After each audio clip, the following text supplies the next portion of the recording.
बिस्मिल्लाहिर्रहमानिर्रहीम। शुरू अल्लाह ताला के बाबरकत नाम से जो बड़ा मेहरबान निहायत रहम करने वाला है। अस्सलामु अलैकुम नाज़रीन, मैं हूं मलिक ज़ौहरी और आप देख रहे हैं मेरा फेसबुक और यूट्यूब चैनल। हमेशा की तरह मैं एक मोटिवेशनल स्टोरी के साथ हाजिर हूँ। अगर आप मेरी वीडियो पहली मरतबा देख रहे हैं तो मेरे चैनल को सब्सक्राइब कर दें और बेल के नोटिफिकेशन को ऑन करके रखें ताकि ऐसी मज़ीद वीडियोज़ आप तक पहुँचती रहें। एक बूढ़ी अम्मा जी मस्जिद के बाहर मांग रही होती हैं। एक शख्स आता है, पूछते हैं अम्मा जी आप क्यों मांग रही हैं? तो वो बूढ़ी अम्मा कहती हैं कि मेरे शौहर का इंतकाल हो गया है, मेरा एक बेटा है जो बैरून मुल्क कमाने के लिए गया हुआ है। जब वो गया तो कुछ मुझे ख़र्चा दे के गया, लेकिन वो पैसे मुझसे अब खर्च हो गए, जिसकी वजह से मैं अब भीख मांगने पर मजबूर हूँ। तो उस शख्स ने पूछा कि क्या आपका बेटा आपके लिए खर्चा, आपके लिए पैसे नहीं भेजता? तो उन बूढ़ी अम्मा ने कहा कि वो मुझे रंगीन कागजात भेजता है जिनको मैंने दीवार पे चस्पा करके रखा हुआ है। वो शख्स उस बूढ़ी अम्मा के साथ उसके घर गया। उसने देखा कि दीवार पर कई कीमती नोट चिस्पाए। वो देखकर बड़ा हैरान हुआ।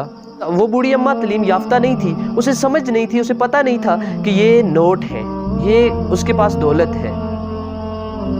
उस शख्स ने उन नोटों की, उन रंगीन कागजात की उसे अहमियत बताया कि तुम्हारे पास ये दौलत है, ये तुम्हारे बेटे ने तुम्हारे लिए दौलत भेजी है। वो औरत खुश भी हुई, हैरान भी हुई और परेशान भी हुई कि इतनी दौलत होने के बावजूद भी वो भीख मांग रही थी।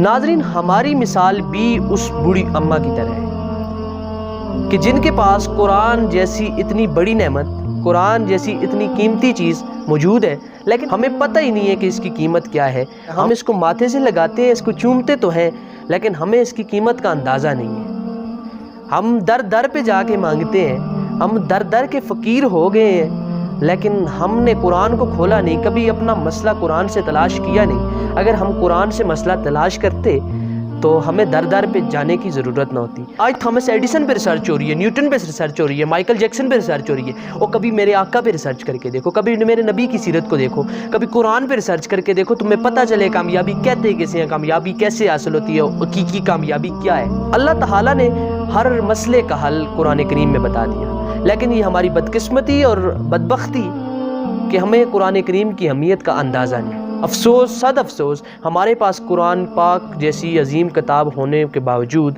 हम दर दर पे भटके। हम उसको ऊपर से चूमते हैं, माथे के साथ लगाते हैं, सीने से लगाते हैं, लेकिन अफसोस कि हम उसे खोल के देखते नहीं। हमारे बच्चे कुरान पढ़ लेते हैं, हम ख़त्म कुरान करवाते हैं, जी हमारे बच्चे ने कुरान पाक पढ़ लिया, लेकिन अफसोस कि बच्चे को कख पता नहीं होता कि कुरान में लिखा क्या है, उसने पढ़ा है, उसका मतलब क्या है।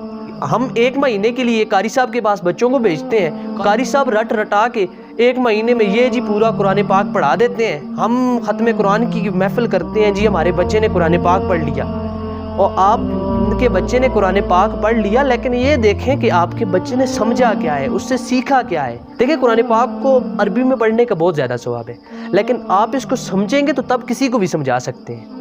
इसलिए कुरान पाक को अपनी लैंग्वेज में, अपनी ज़ुबान में इसका तर्जुमा करें ताकि आपको इसकी समझ आए, आपको इसकी अहमियत का अंदाज़ा हो। अल्लाह ताला से दुआ है कि अल्लाह ताला हम सबको कुरान करीम की अहमियत समझने की तौफीक अता फरमाए। अगर वीडियो अच्छी लगी है तो लाइक करें, शेयर करें, और अगर मेरे चैनल को सब्सक्राइब नहीं किया तो मेरे चैनल को सब्सक्राइब करें और नोटिफिकेशन को लाजमी ऑन करें ताकि ऐसी मज़ीद वीडियोज़ आप तक पहुँचती रहें।